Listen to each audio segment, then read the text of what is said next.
Salute to everybody. Go get you some of that Southern Opinion Exotics. My Southern Opinion Exotics is out now. That gas.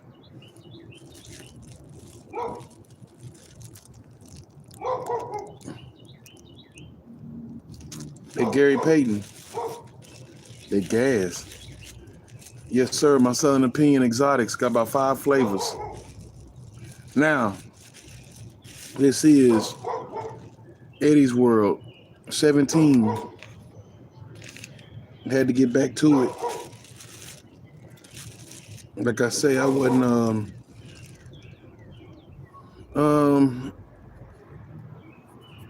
I was I guess you call it taking a break. I was taking a break from this shit. You know what I'm saying? Contemplating saying if I really want to do this shit. You know what I'm saying?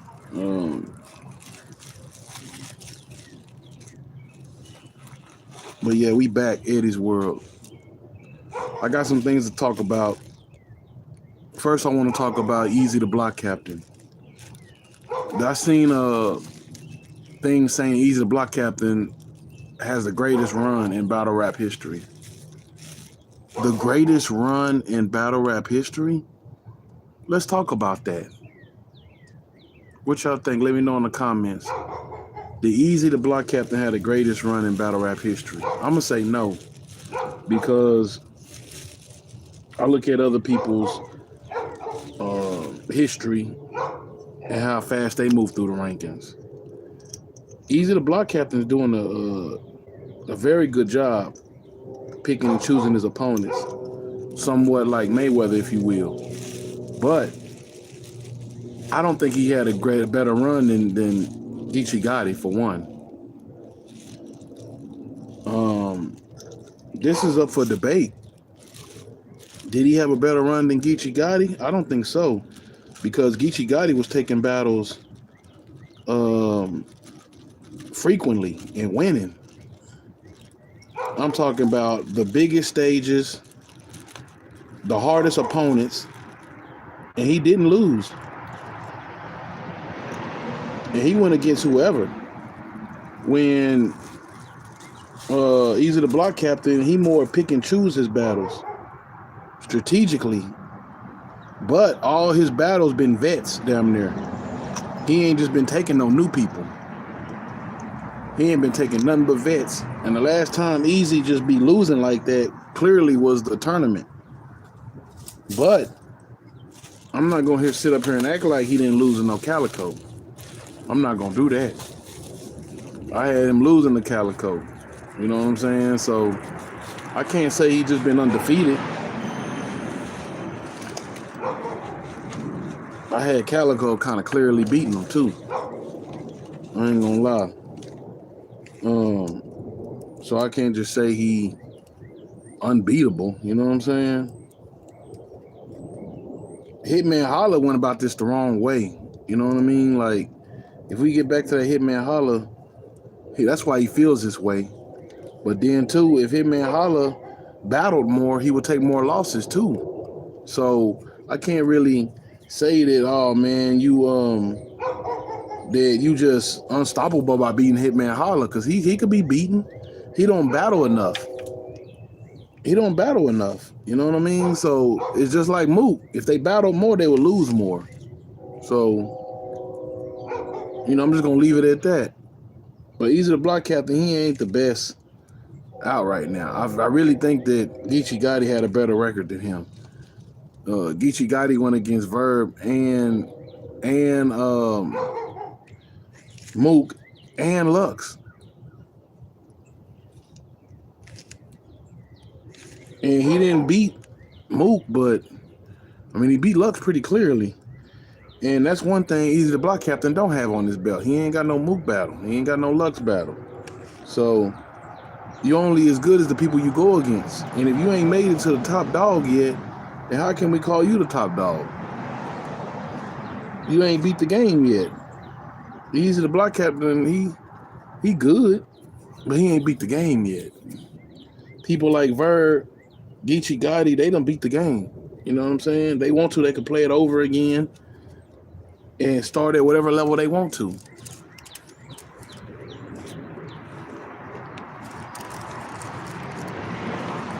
until Easy the Block Captain goes against a Mook, like what he almost did, I can't really call him one of the best out right now. Yeah, he one of the best out right now, but when it comes to legacy and going against one of the greats, you ain't did that yet. Not only you ain't win against one of the greats, you ain't beat one of the greats yet. And one of the greats got to even give you that battle. You know what I'm saying? You don't even get a Lux battle or a Mook battle unless you're doing some hellified things in the battle rap culture. So for Geechee Gotti to even get a Mook battle and a Lux battle in the same year, that tells you something about what he done did in battle rap. So I can't just say Easy got the blessed record or came up the fastest in battle rap. You know what I mean? I can't say that.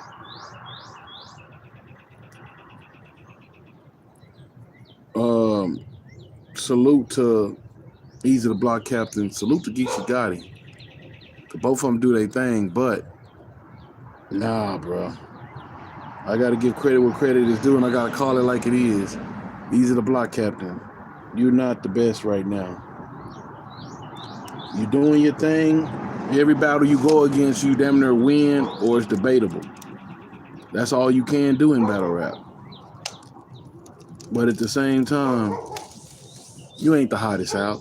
I just gotta tell it like it is. And Calico beat you. Y'all had Calico winning that battle. Moving on though. Let me know what y'all feel about Easy the Block Captain. Who do you think gonna be his next battle? I think he should go against a Gotti now.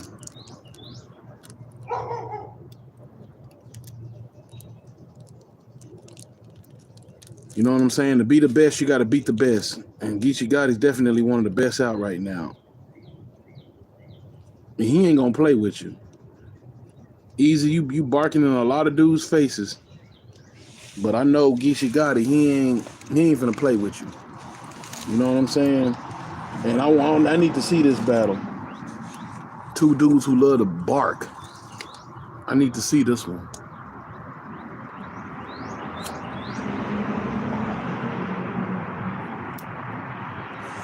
Some things I've been watching this week.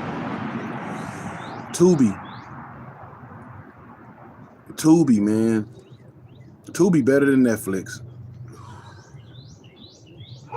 Yeah, I said it. Tubi better than Netflix. I don't be watching Netflix, but I'll be watching the shit out of Tubi. Tubi be having some classic shows on there. I'm not talking about them rinky-dink bootleg movies that everybody be scoring on. I'm talking about when they move cut scenes, the actress is a totally different actress, and you know,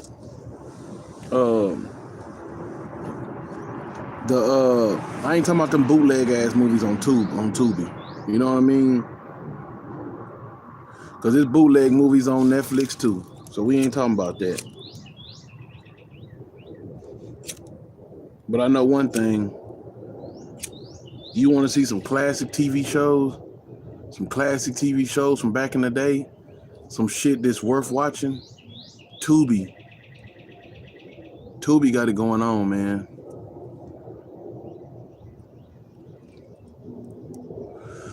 I'll be watching a show called A Crime to Remember. This used to be on HD Discovery, ID Discovery. This show is fire, man.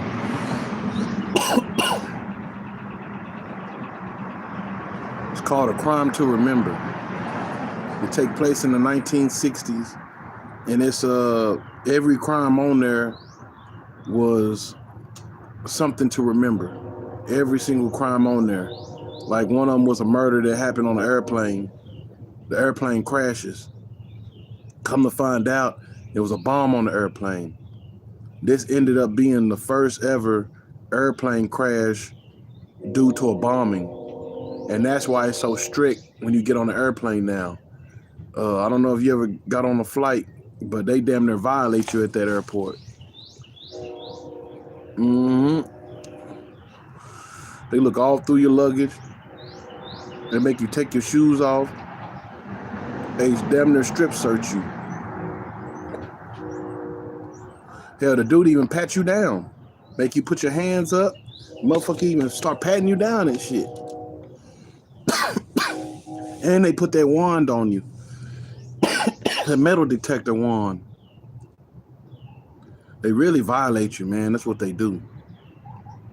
But the reason why they do that is it's from all the shit that happened in the past. Like the airplane that went down through the bombing.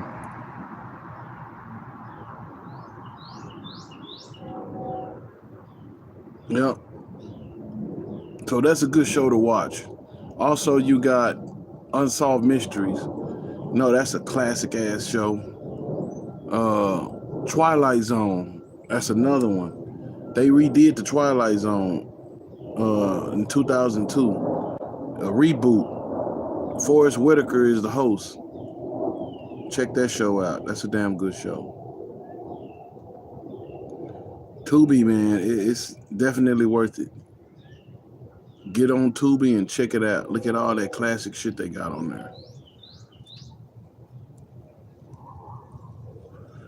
Also,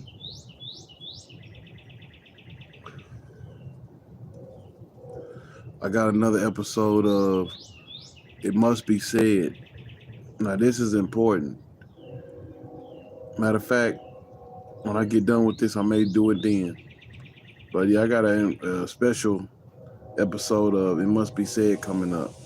We got crazy weather. We got crazy shit in the news. It needs to be talked about. World news definitely needs to be talked about right now. Because we damn near on the verge of destruction. For real. But back to Eddie's world. What else I got going on?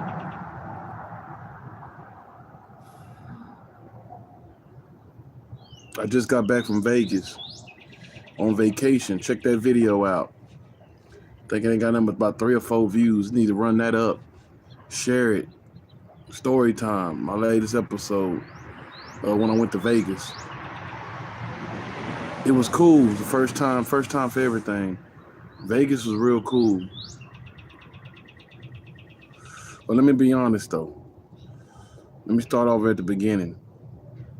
The things that I heard about Vegas, they wasn't true. Let me start off with that. Now, 2 things that would have helped me out if somebody would have told me going to Vegas. And if somebody was to tell me I'm going to Vegas, I would tell them, hey, listen to these 2 important things before you go. Number 1, don't get caught in the hype. Everything about Vegas is, oh, what happens in Vegas stays in Vegas. Listening to that little slogan will get your ass in more shit than you need to. You know what I'm saying? I noticed that. That's why they made that slogan. You could be gambling your ass off and losing money, and then it make you want to pull an under 100 out when you think of, oh man, this is Vegas. Have a ball. Like, you know what I'm saying? When you get thinking like that, YOLO. You only live once, and start thinking of shit like that, it make you want to do the most while you over there. And this is a city of sin. Sin City for real. All you see is negative, devilish shit. It's a dark city for real. Vegas is a dark ass city. Nobody wants to talk about it, but it's fucking promoting negative shit everywhere you look. And in the midst of all this chaos and negative shit, you got a person telling you or preaching on the corner. Like, hey, y'all stop that adultery this and don't be eating these gluttony foods, and the foods they giving you are not good for you, and they preaching on the corner. But it's in the midst of all this bad shit going on. You know what I'm saying? First thing people want to say is, shut the fuck up. Like, nobody want to hear that.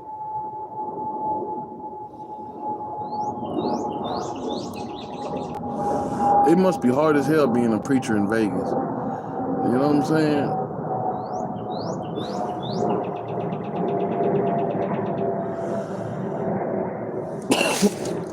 A lot of chapels to get married, but not that many churches.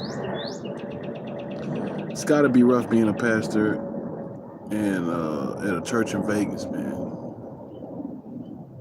It's like you probably got to work extra harder because everybody's so full of sin, and not only that, but they fucking programmed and they programmed and trained to, just being a negative shit. You know what I'm saying? You fuck around and live in Vegas and get a negative ass job. Next thing you know, you got to do negative shit every day. Vegas was wild, man.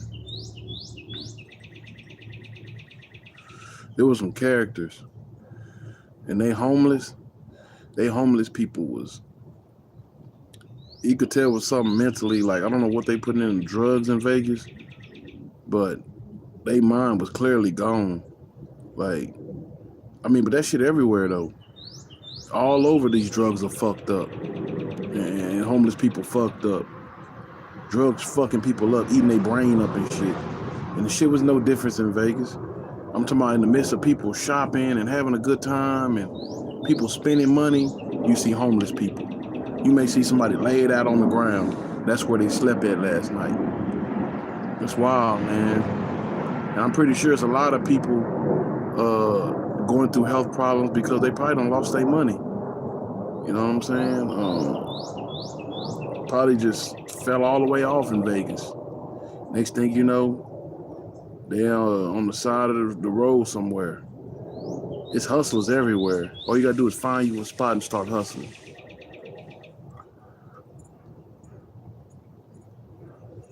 Find something you good at and start hustling.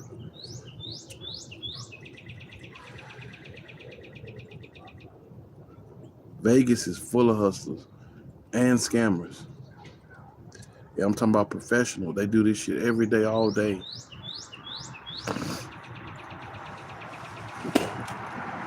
The only people you see that's from Vegas are the people, the essential workers. Like when you go somewhere, you could tell they from Vegas because they working. Other than that, everybody is new. Like everybody is not from there. You see people wearing Raider gear every now and then, people from Vegas, but it's not, for the most part, everybody's not from there. You know what I'm saying? You go in the store, you try to ask a question, good luck, man, because everybody is not going to be from Vegas. It's the tourist capital of the world. I don't think no other city in the United States has that many tourists. Maybe New York, but I ain't been there. Now, the other thing, if you tell me I'm going to Vegas, I would tell you, bring you a 24 pack of water. Have you plenty of water when you walk in Vegas. Because everything is big. The fucking everything. So everything you do is a lot of walking. And I mean everything you do. So be ready. You're going to test out them calf muscles. You're going to get your walk on. If you got a Fitbit on, you probably going to take 5,000 steps a day. Easy. Lot of walking.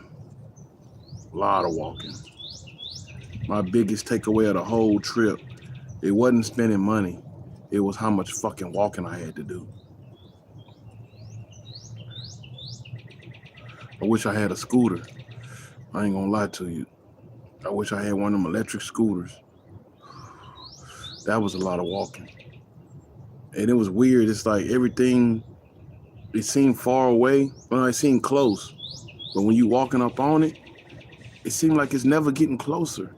You just walking and walking. It's like, God damn, that motherfucker not getting closer. The cab driver told me that. Shout outs to the cab driver I had when we left the airport. That cab driver he was on point. He was pointing out all kind of shit in Vegas, man. He was telling me about the Mob Museum. He was telling me about all kind of stuff. Entrance of the city. key restaurants, key places to go around the city, things to do around the city, things to stay away from. He was giving me all kind of pointers. Shout outs to the Uber driver. When you go out of town, it's nice to run into people like that. And I ain't gonna lie, that's probably one of the reasons why I wasn't just into going out of town a lot. Like, it's a lot of people that love traveling. They love going places. Me, I wasn't like that.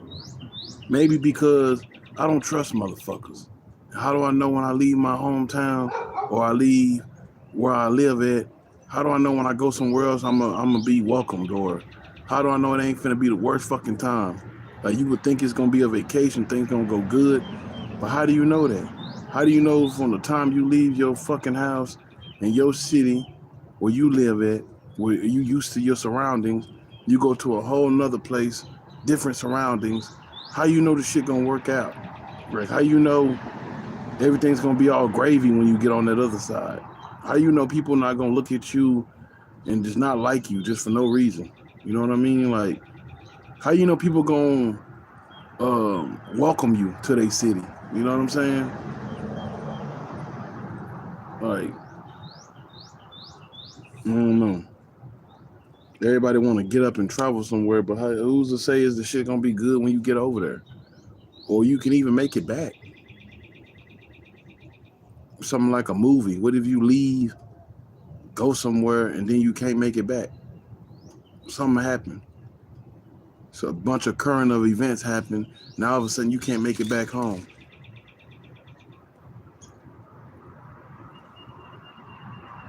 But I'm getting older. The older you get, the more shit you want to see. So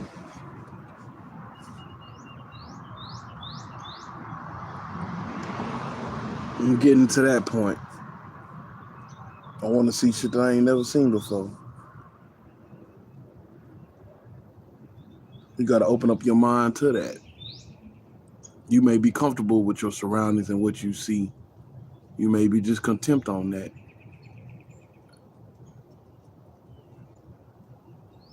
And you get a little older. We realize, man, you here to die. Like, from the time you born, your time clock is ticking. As soon as you born, your time clock stops. That bitch starts ticking down. You don't know when it's gonna happen, but you gonna go. And death is a beautiful thing. We all gotta go one day. Just enjoy your life while you're here. And I bet if everybody knew when their time was coming and they was gonna pass away, they do a lot more every day.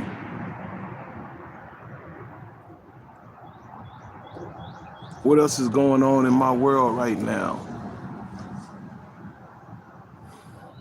I feel like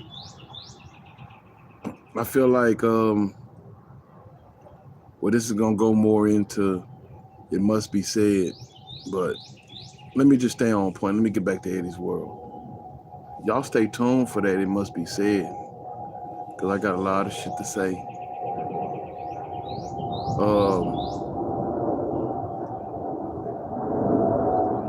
I want to talk about people real quick. People can be dumb.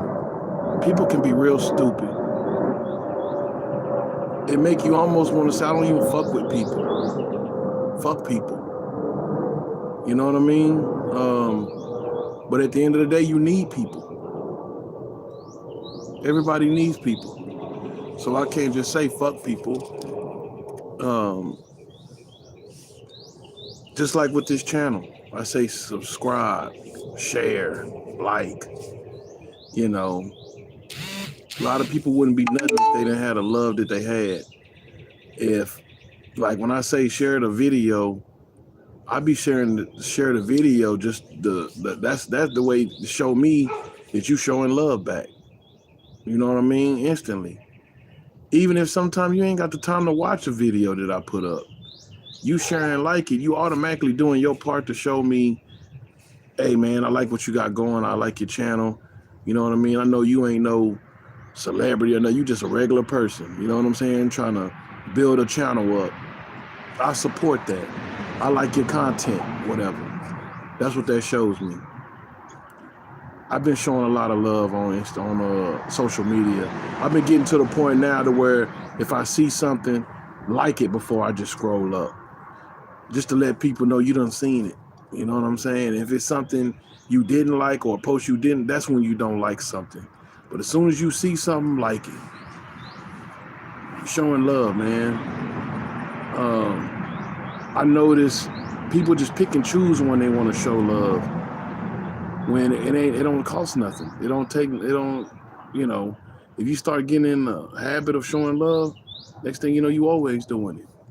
And it don't mean nothing if you getting it back. It should feel good to you. Like I say, you only gonna be here for a short while. What difference is you gonna, make to see why you here?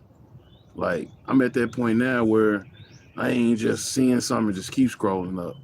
I'm gonna like something before I scroll. Every time you go out, pop, pop, scroll, pop, keep, you know what I'm saying? What you here for at the end of the day? You're not gonna show love and show people you seen something. The only way somebody will know if you seen a post, damn near as if you like it. Now they got a thing where it says seen, but that don't really, motherfuckers don't want to show love, man. And it really, you could be getting a blessing and you wouldn't even know it because you ain't get a time of day to even see if they is gonna bless you or not. Meaning, I was on TikTok, right? There's a dude on there, Greatness.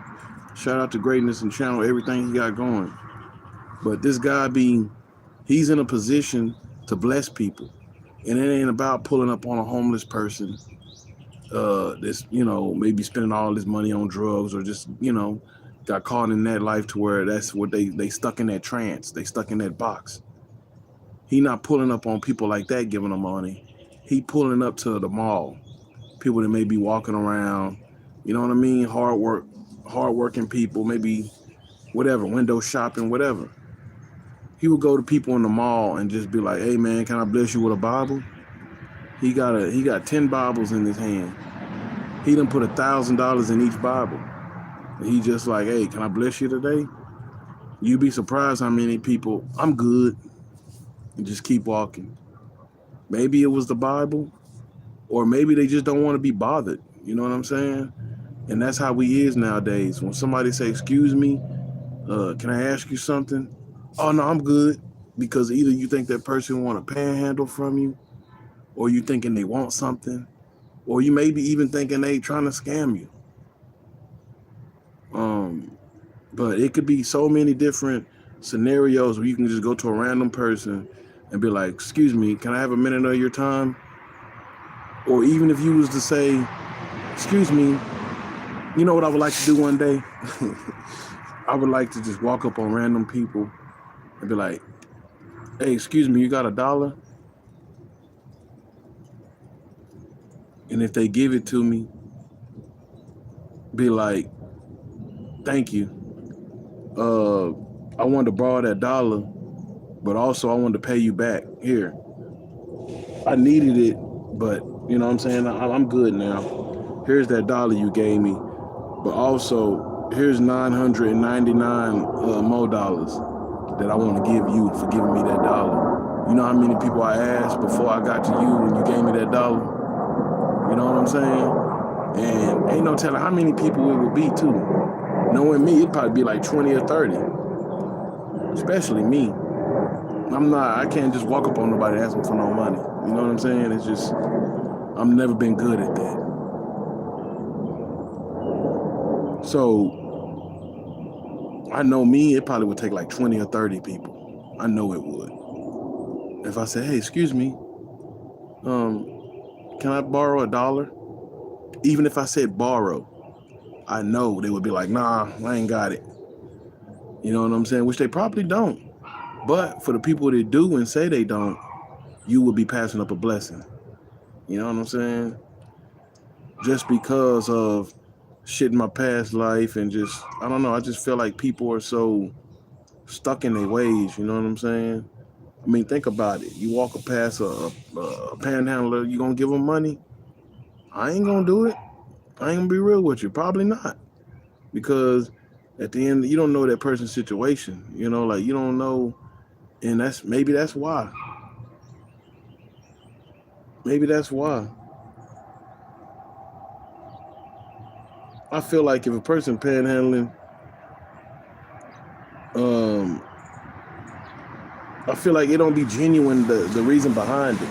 And maybe that be messing people up too. I don't know if you ever watched Soft White Underbelly. Shout outs to Mark and Soft White Underbelly, his show on YouTube. He go around interviewing people from Skid Row, from all around. And I noticed common thing in his videos is they always say the same thing. He'll ask them what kind of drug you on and how you support your habit. And most of them will say panhandling. So that tells me that they just play on people. You play on people for your drug habit. Motherfuckers pay for you to get high every day. And they'll say, how much you spend a day on your drug habit. They'll say, anywhere from $150 to $200. What? $150 to $200 a day? Now imagine if you didn't have that habit and you saved that money. $150 to $200 a day.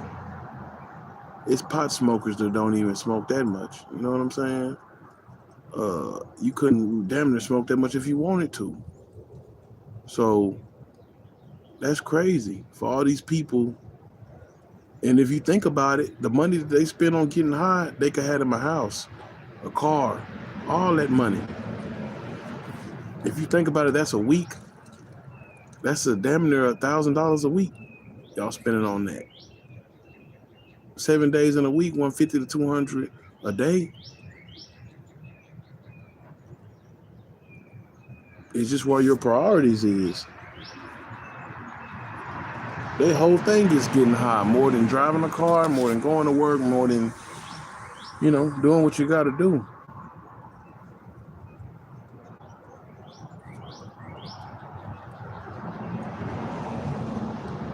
And that's why I say fentanyl is one of the biggest problems we have, because it's a lot of people that have drug habits that found bad addictions, and now they stuck to it. But they don't deserve to die. And the shit that they putting out here on these streets is killing folks. Having a habit is one thing, but to get a hold of something to feed your habit and you die off of it, that's another. You know what I'm saying? Like, nobody deserves to die. So stop putting that damn poison out. That's the biggest problem we face with.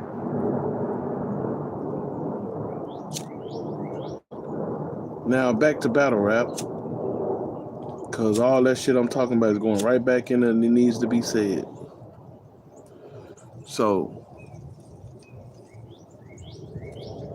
battle rap.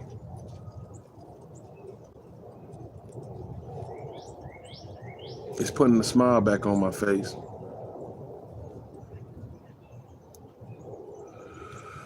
I ain't gonna lie to y'all. I damn near was through with battle rap. I'm a Taurus. If something don't hold my attention, if it don't keep me into it, I'm finna let it go. I was the biggest wrestling fan. I'm talking about the biggest. As soon as that shit start seeming watered down to me, I stopped watching it. And that's been years. And I ain't watch it. Don't care for it. Like I keep saying, some of the first people that was watching battle rap when it first started, they not into that shit now. For nothing. They may say, oh, it was Clips battling, it's Calico battling, it's is Mook battling? Oh, well shit, I don't care. You tell them, no, Briz battling or somebody, who? Lou Castro. I don't even know who that is. And don't care either.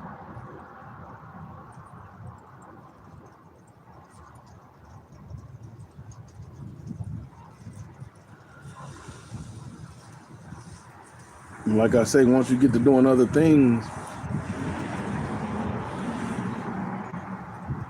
Once you get to doing other things and then that shit don't hold your attention like it was, that's a wrap.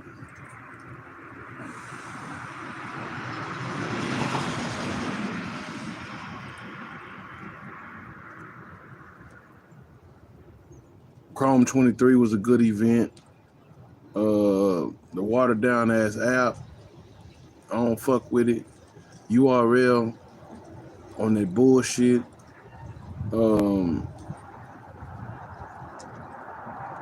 URL on such bullshit that now they done teamed up with King of the Dot just to show RBE that they don't fuck with them. And I know RBE feels some kind of way. I seen that video by ARP. Know he feels some kind of way. Yep. Your op done teamed up with you, with somebody you cool with. And now I bet you they feel like you can't be cool with them. I bet you Smacktail Organic, man, you can't be cool with ARP now. If y'all was gonna have an event together, don't do that shit now.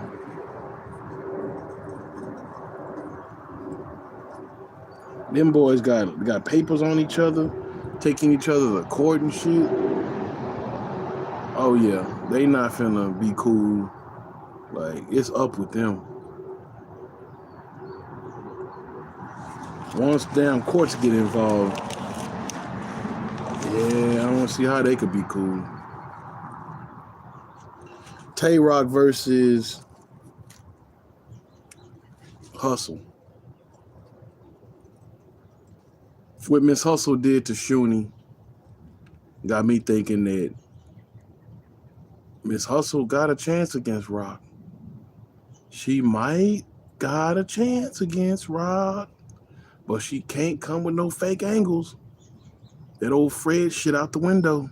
That old tranny shit.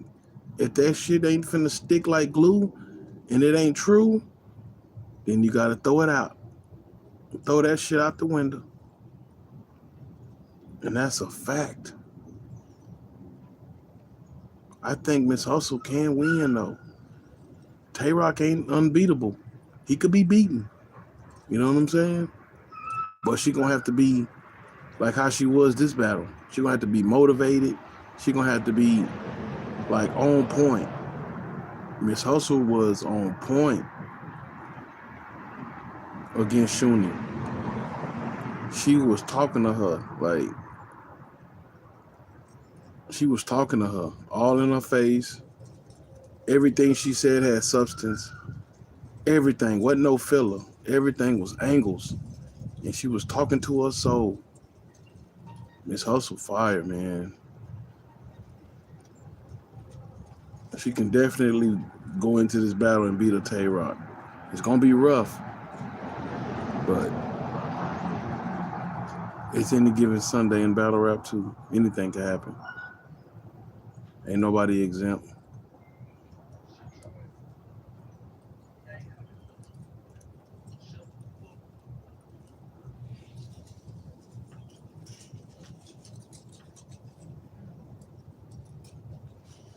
And that's another one, man. I'm finna get to this other one. It needs to be said coming right up.